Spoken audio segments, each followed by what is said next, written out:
Na verdade, sim, existem várias nomenclaturas e na medicina funcional a gente não gosta muito de ficar dando nome. A gente identifica o problema. Então, vamos lá. Temos como causas de problemas da tireoide a deficiência de nutrientes, como a tirosina, como o iodo, que a gente falou, são os principais. A gente tem uma causa muito frequente hoje em dia, que são os processos autoimunes.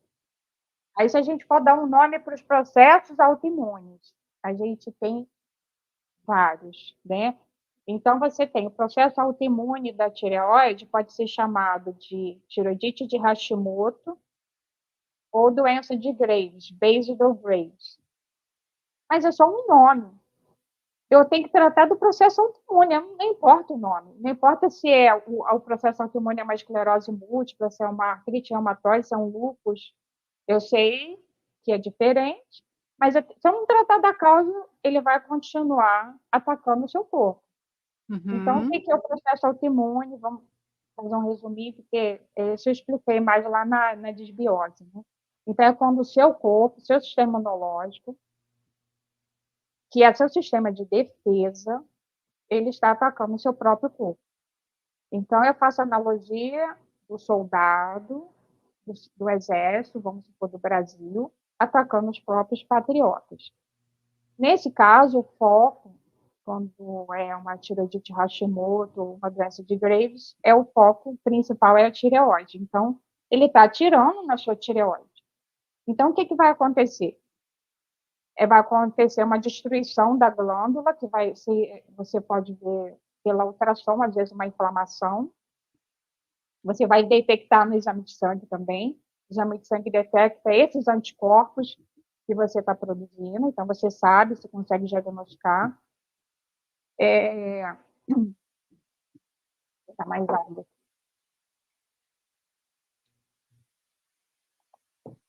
Então, você tem um ataque da sua tireoide, ela pode produzir muito hormônio, porque pode liberar assim de uma vez só, muito hormônio, que está ali, às vezes é armazenado, e aí seu hipertiroidismo, como é o Graves,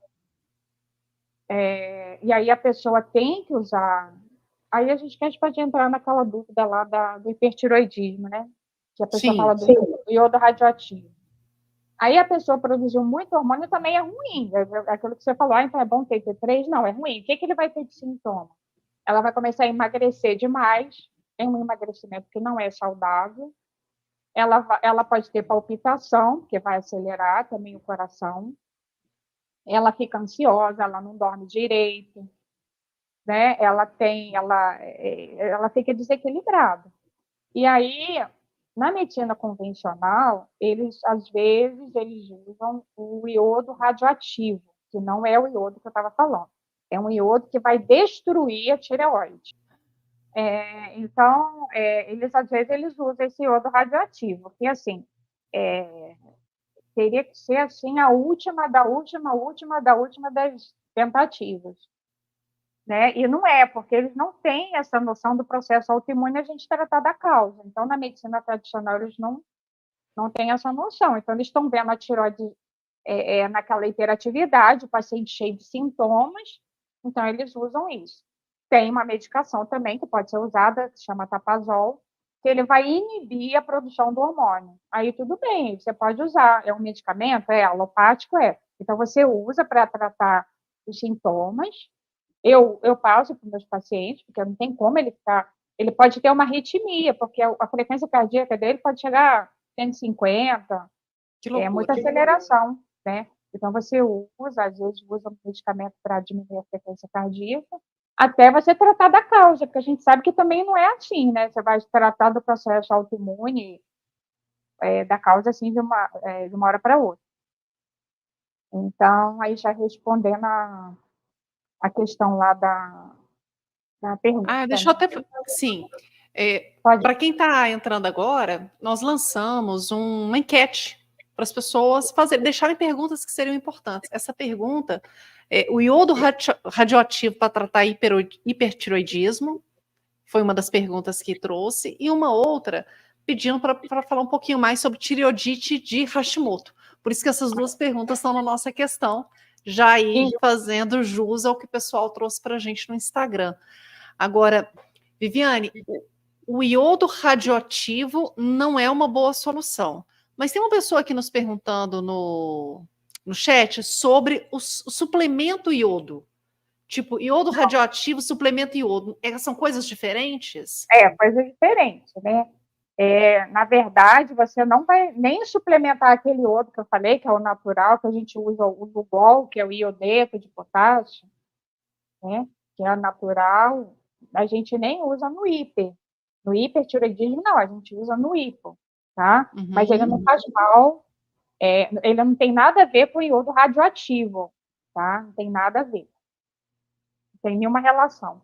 Então, mas assim, que as pessoas também têm, às vezes, o hábito, eu atendo muito paciente que às vezes chega já usando um monte de coisa, então tem que tomar cuidado o seguinte, para o pessoal aí de casa, né?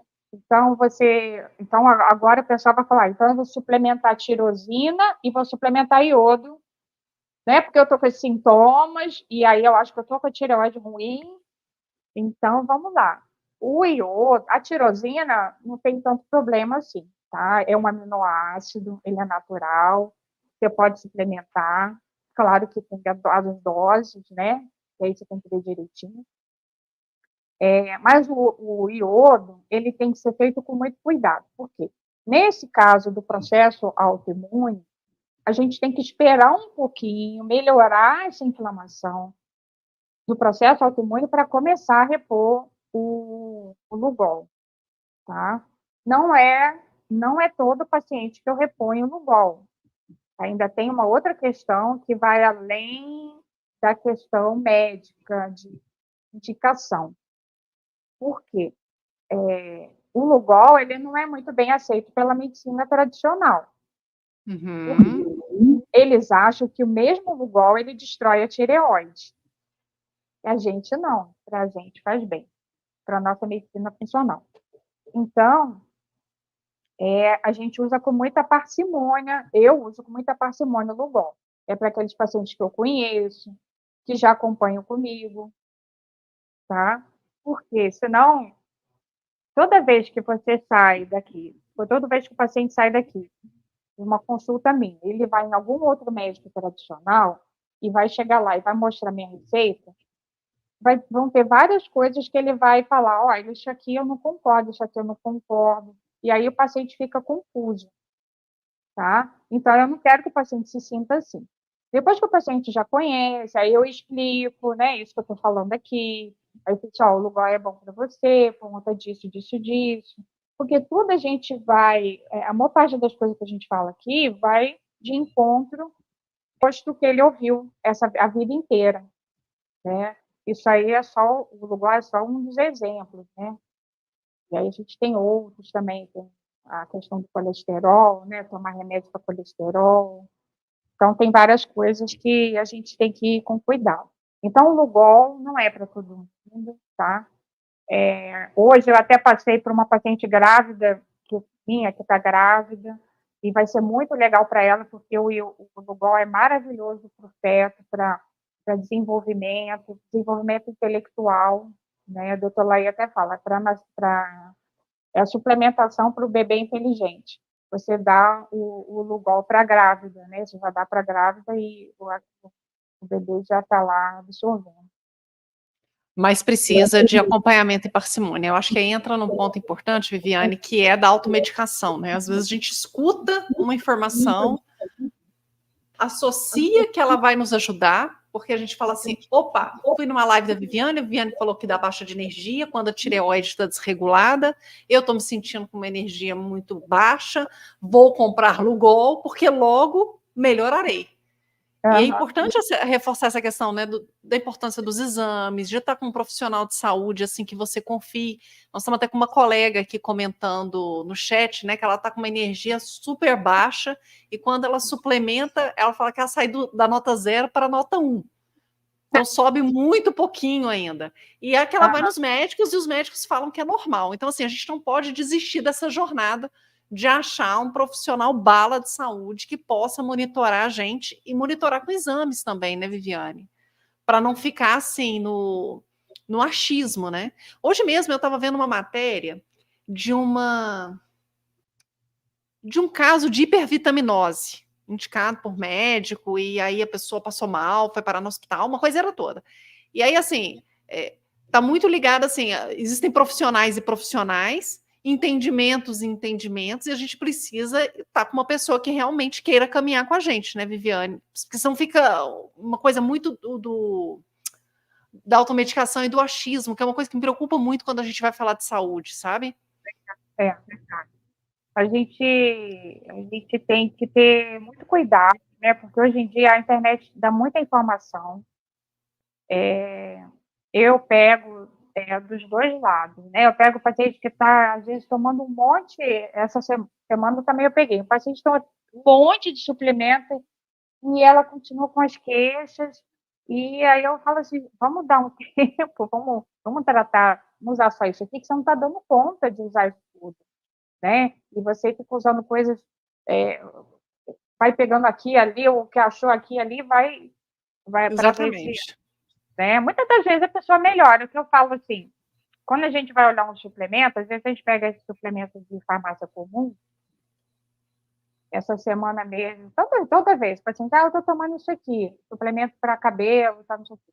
Aí eu vou olhar lá, aí eu olho assim, poxa, biotina, 46 microgramas. Eu falei assim, gente, isso é uma super dose de biotina. A biotina é ótima para o cabelo.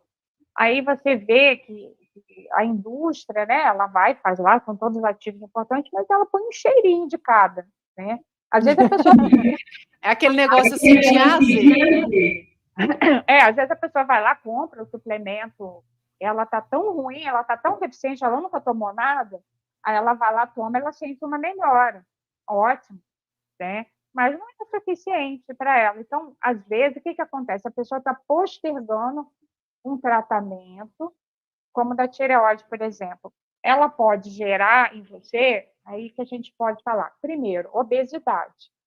Você fala assim, eu estou acima do peso. Acima do peso é considerado uma doença, né? A obesidade é uma doença. Por quê? Ela gera vários processos de saúde em você. Ela libera, as células de gordura liberam citocinas inflamatórias.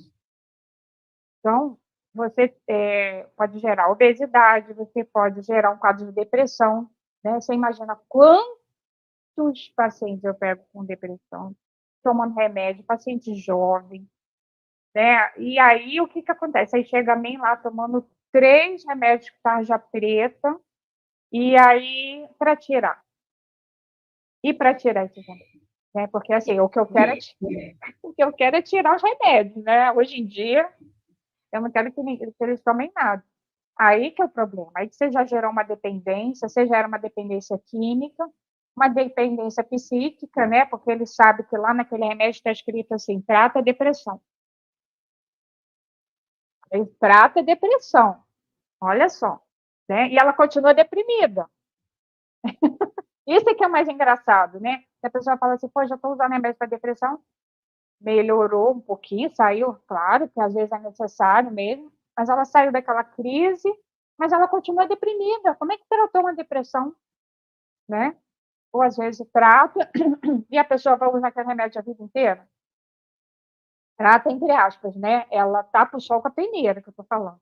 Porque você não descobriu a causa, né? O que pode ser depressão? Pode ser tireoide, pode ser deficiência de B12, pode ser um intestino ruim com a desbiose. Então, você tem que ir na causa. Né? Então, essa questão de você não fazer tomar as vitaminas é você não fazer o diagnóstico logo e já resolver o problema. Né? Às vezes você tem que fazer até alguma coisa mais assim rápida, uma coisa venosa, para você sair de uma situação, né? Bom, aí a gente estava falando das causas, né? Para o pessoal entender das Sim. causas da hipotireoidite. Então, a mulher, né, tem mais, a idade, a deficiência de nutrientes, principalmente o iodo e a tirosina, Os processos autoimunes são muito frequentes. E, às vezes, assim, o processo autoimune, como eu falei, ele tem para vários locais do corpo.